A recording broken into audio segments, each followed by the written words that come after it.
Hi everyone! In this lab video for Analytics and Decision Sciences 4293 Professional Analytics, we will be learning how to record a macro in Excel. If you like the material presented in this video, please like, comment, and subscribe to our channel. The material presented in this lab will be based on VBA for Modelers, the 5th edition by Christian Albright, and case number 9B11E015 by Wei Zia, which you can find on Ivey cases through the link provided in the description box below. For this video, I will be using Microsoft Excel and VBA. If you would like, please feel free to open Excel and follow along as I explain how to record a macro in Excel. Let's get started.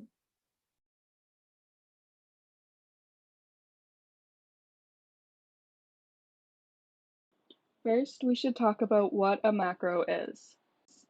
Microsoft support states that a macro is an action or set of actions that you can record and run as many times as needed. Therefore, if you have a task that needs to be done repeatedly, you can record a macro to automate the task. When you record a macro, Excel stores information about each step you take as a series of commands, which is called Visual for Basic Applications code. Once the macro is recorded, we can either assign it a button or a keyboard shortcut to run it whenever needed. First, we need to navigate to the Developer tab. If this tab is not open, we must customize the ribbon in Excel. As you can see here, there is no Developer tab open, so I will show you how to do this using an iOS operating system. So first, we navigate up to the top and click Excel, then we navigate to Preferences. So from here, we select the Ribbon and Toolbar section, and on the right here, we are able to customize the ribbon. To do that, we just select the Developer tab and then click Save. And now we can get out of the Excel preferences, and as you can see up in the top here, we have the Developer tab. So we will use the Developer tab in the ribbon to record our macros. To record a macro, we navigate to the Developer tab and select Record Macro. So first, we need to name the macro. For this example, I'm just going to name it Macro 1 as it doesn't really have a specific function. Typically, the name of the macro should be unique and give a hint as to the task the macro performs. And then we can add a shortcut. I recommend using Shift as well as a letter so we don't override previously existing shortcuts. Here I will use Shift T. So when we go to run our macro, we can just use Option, Command, Shift, and T to run the macro. So store macro in defines the location that we are going to store this macro. Typically, we just want to store it in the workbook we're working on, so this workbook is perfect for us. And then finally, the description. It's optional, and I recommend writing in it as it may help you know what task the macro performs. So with this information filled in, we can start recording the macro. So to do this, we just select OK. So while the macro is recording, the series of steps that are completed by the user are stored in the macro as VBA code and will be repeated when the macro runs. For this example, I'm just going to create a header. So first, I'm going to select cell A1 and input header. So from here, I'm just going to change the font to Times New Roman. I guess I'll increase the font to 16, merge cells A1 and B1, wrap the text, and then make the font bold. So once I'm done recording everything that I want to record for my macro, I can stop recording. So this can be done either in the Developer tab where it says Stop Recording, or down here at the bottom, the square. So once we stop recording, then our macro is done and can be found in Visual Basic. Opening up Visual Basics, which is found in the Developer tab, we can investigate the code that was recorded.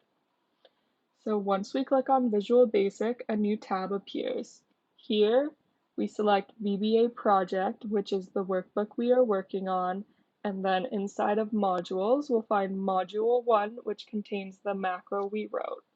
As you can see, the title of this macro is Macro 1, which was the title that I inputted. So a lot of data was recorded here, some of it miscellaneous and some of it needed.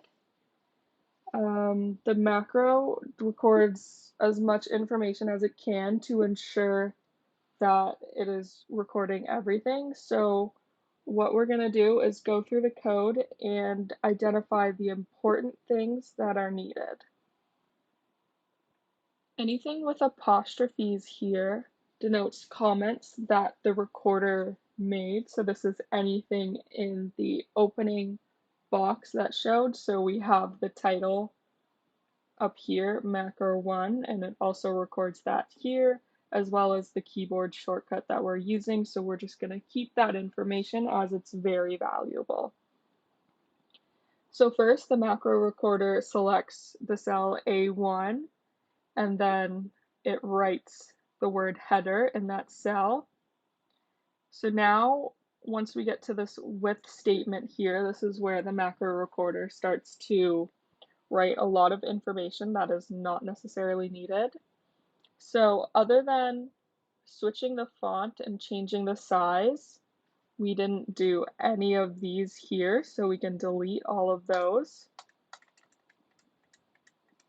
As you can see here as well, when we increase the font, I just used the increase button on the home page. So instead, we can just change the size here to 16 and get rid of those two values. So next, when we merged cells A1 and B1, as you can see, it kind of did this twice. So first, we're just going to change everything up in the top part here and get rid of the second part. So we did wrap the text, so we can change that to true, and we merged the cells, so we will change that to true as well. We didn't use any orientation, indents, or shrink to fit, so we can get rid of those. And now the first with statement here for merging the cells encompasses all the information in the second with statement. So we can delete the second with statement as well as the selection.merge. And then the last one here just makes our font bold, which we also need. So as you can see, there was a lot of miscellaneous information that the macro recorded, but we can kind of go through that step by step to make our macro smaller and easier to read.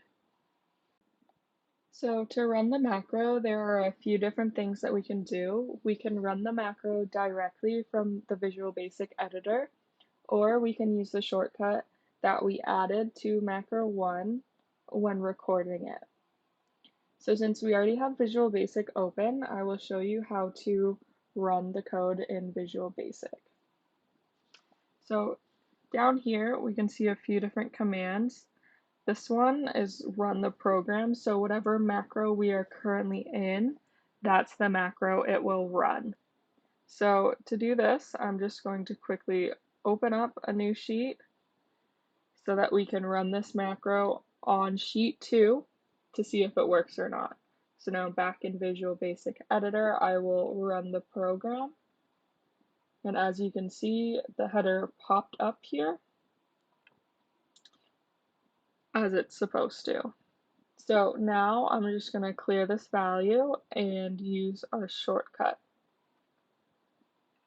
So we're just going to select a random cell here, so F10 to make sure that it goes to cell A1 and inputs the header where we want it to. So now I'm going to click Option Command Shift T to see if the header runs, which it does. We can also run the macro line by line, but to do this, we need to open Visual Basic again. So first, I'm just going to clear the header value in sheet 2 and then navigate back to our Visual Basic application. So to run this line by line, we hit the toggle button, or step into. So as we just hit this multiple times, so first it's going to select A1, then it's going to put in the value header, changes the font, increases the font size, then it selects both A1 and A2, and wraps the text and merges the cells, and then it makes it bold. And then we are done running the sub. So by doing this and going through the macro line by line, it's a quick and easy way to check and ensure that the macro is doing everything you want. It's very valuable when you are writing your own code, as you can easily see if things are working the way you want them to or not, and know where your mistakes lie.